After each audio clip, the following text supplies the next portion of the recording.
Howdy, stranger. Arno is the name. Making lame impressions is the game. So, I'm French. That's why, I do that. Anyway.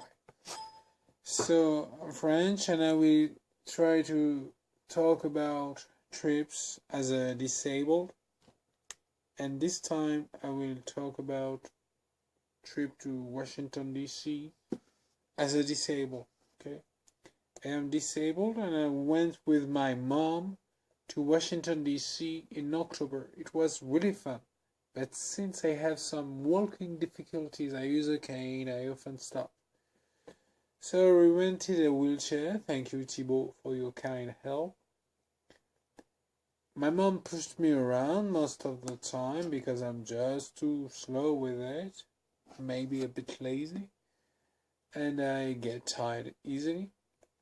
So, I chose a manual wheelchair. If I were alone, I would have chosen a power chair, but it was good enough. I used Lenox Medical Supply, and it was just perfect. Really great. I received it at the hotel and dropped it at the reception. The link is in the description, so if you need it. The price was around $70. If you also count the taxi and Ubers I used, the whole thing might have gotten pricey, but you cannot really avoid it when you travel with disabilities. Get rich. I don't know how, but get rich. Thank you for the kind people who helped us. People in America are very helpful. Thank you. I also suggest you stay a bit longer than I did. I went to Washington after visiting friends, and since I work, I could not stay as long as I would have wished. I stayed 2 days. I arrived Sunday late at night and left Tuesday 6 p.m. around it. I think that 5 days would have been better, but first, it's tiring to use a wheelchair. I never tried a power chair, but manual wheelchairs can be really demanding. It's kind of tricky if you don't know what the hell you're doing, so you need to at least to try it before, I guess.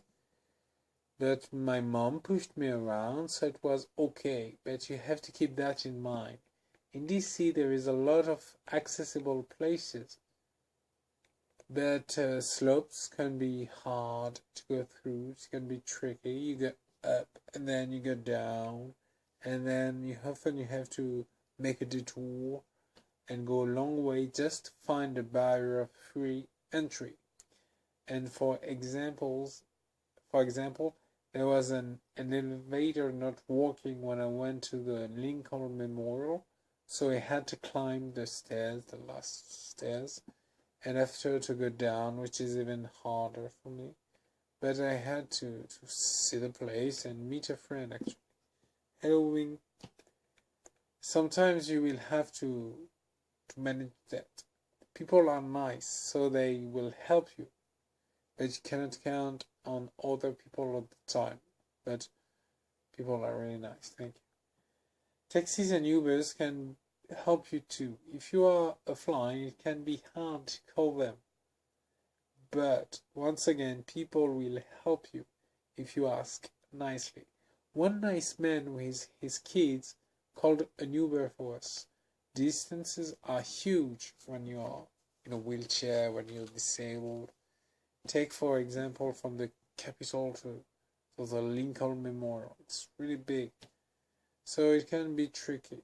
Special thanks to him because he actually paid for the trip beforehand, so it was free for us in the end.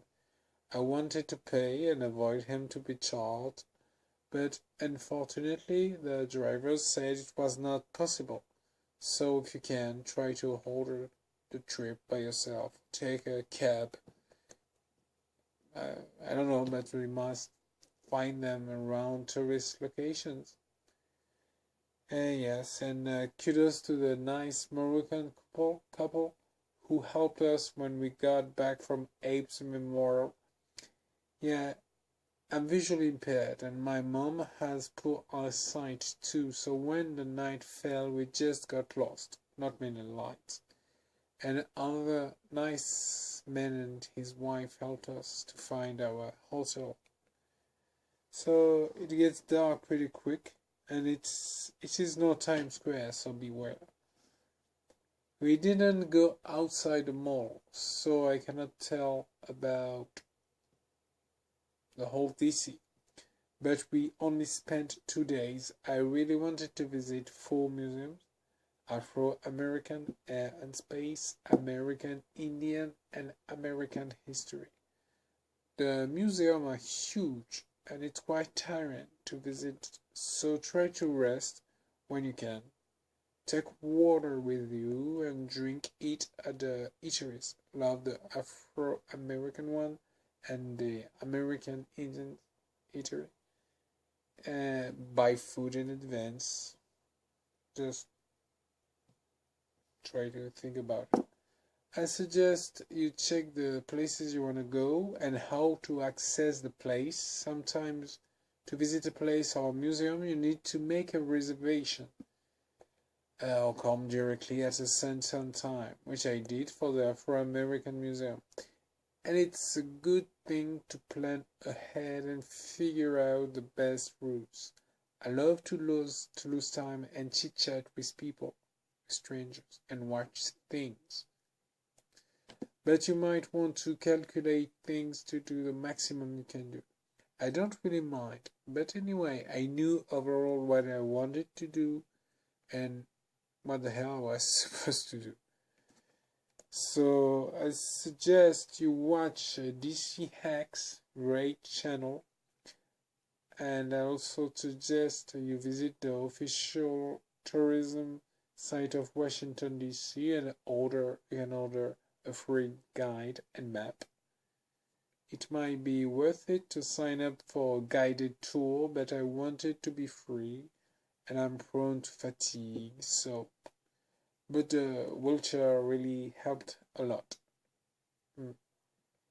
Another thing, the airports. I use Reagan and Dulles. The Reagan is really convenient since it's really close to downtown DC. It's quite surprising because it's really close. And this is where my hotel was.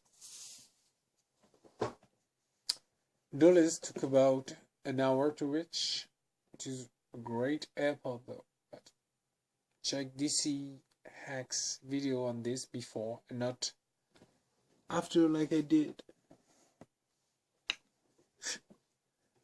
I will try to talk more about this subject, disabled traveling, in the future, especially in Japan, because I'm really fond of Japan and often go to Japan. So let's stay in touch. Bye bye. Well, I'm back again for another night. Tu peux faire l'annonce.